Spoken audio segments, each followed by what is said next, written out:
আমাদের কোনো আপত্তি নাই। আর নির্বাচন কমিশন আমাদের যেটি বলেছে যে তারা আবারও আমাদের বসবেন, অন্যান্য দলের সাথে বসবেন এবং তারা জাতীয় ঐক্যমত সৃষ্টির ক্ষেত্রে তারা সর্বাত্মক ভূমিকা রাখার চেষ্টা করবেন। বিশেষ করে তারা আমরা যে প্রস্তাব দিয়েছিলাম যে আপনার জাতীয় সনদ তৈরি করা এবং সেখানে প্রত্যেকটা দলের স্বাক্ষর থাকবে, তারা এর মানে একমত হয়েছে যে তারা সবার মধ্যে যাতে ঐক্যমত তৈরি হয় এবং আগামীতে আবারও কোনো ফেসিবাদ ফিরে না আসে, সেক্ষেত্রে এই জাতীয় ঐক্যমত কমিশন তারা ভূমিকা রাখবে।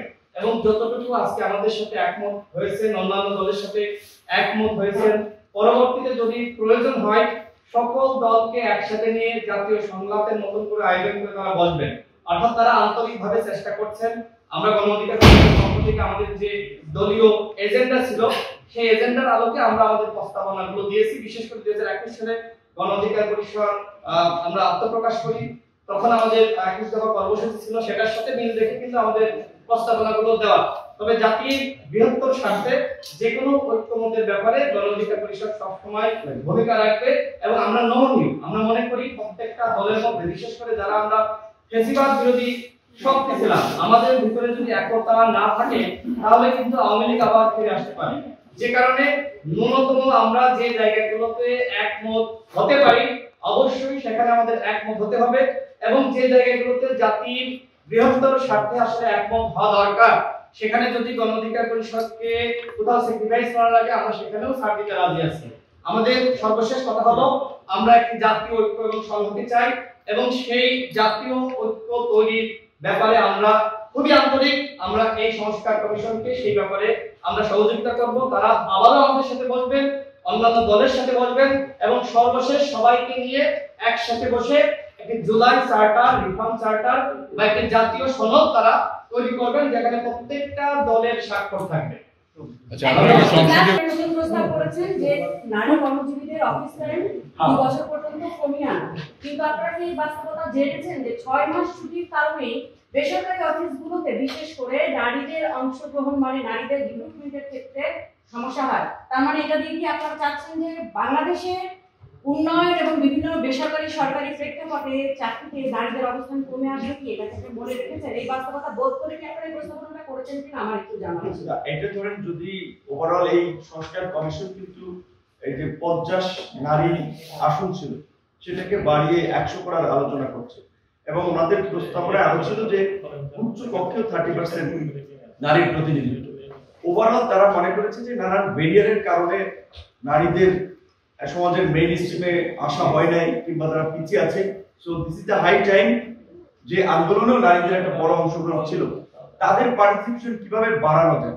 এখন এখানে আমরা কর্মসংস্থান ক্ষেত্রে সরকারি অফিস যদি এটা ইমপ্লিমেন্ট করে তাহলে বেসরকারি অফিস তো সেটা ইমপ্লিমেন্ট করবে এবং আলটিমেটলি ধরেন সরকারি অফিসের বসও যদি একজন পুরুষ হয় তো আমরা প্রত্যেকেই তো ধরেন এখানে যারা আছে কিংবা আমরা যাদের সাথে আলোচনা করছি প্রত্যেকেই তো ফ্যামিলি আছে, প্রত্যেকেই তো পরিবার আছে এবং প্রত্যেক পরিবারই তো মানে নারীরা আপনার সন্তান জন্মদান করে থাকে বা আপনার বিশেষ করে প্রত্যেকেই বাবা কিংবা মা হয়।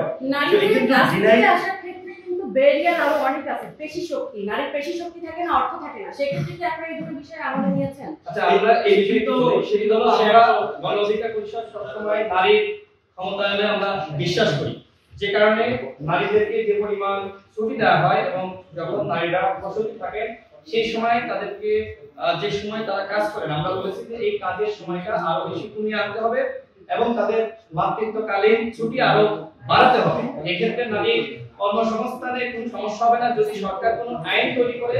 সেই আইন সেটি সরকারি প্রতিষ্ঠান, বেসরকারি প্রতিষ্ঠান, প্রত্যেকটা প্রতিষ্ঠান তো মানতে বাধ্য থাকবে। সুতরাং আমরা নারীর বিপক্ষে না, আমরা নারীর পক্ষেই বলেছি যাতে করে নারীর সম্মানটা বাড়ে, নারীর যাতে মাতৃত্বকালীন সময়ে কষ্ট না হয়, ছুটি আমরা তার বাড়ানোর কথা বলেছি।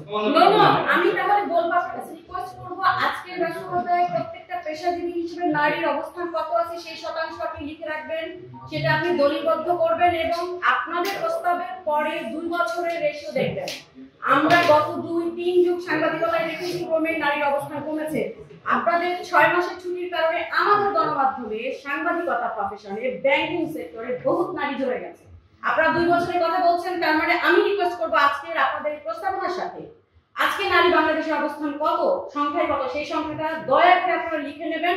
2 বছর পরে নারীর অবস্থান কোথায় দাঁড়াবে সেটা আপনারা মিলিয়ে নেবেন প্লিজ। আপনারা নারী বান্ধব বলে, আমি নিজে নারী, মাঠের কর্মী নারী, আমি 2টো সন্তান জন্ম দিয়েছি।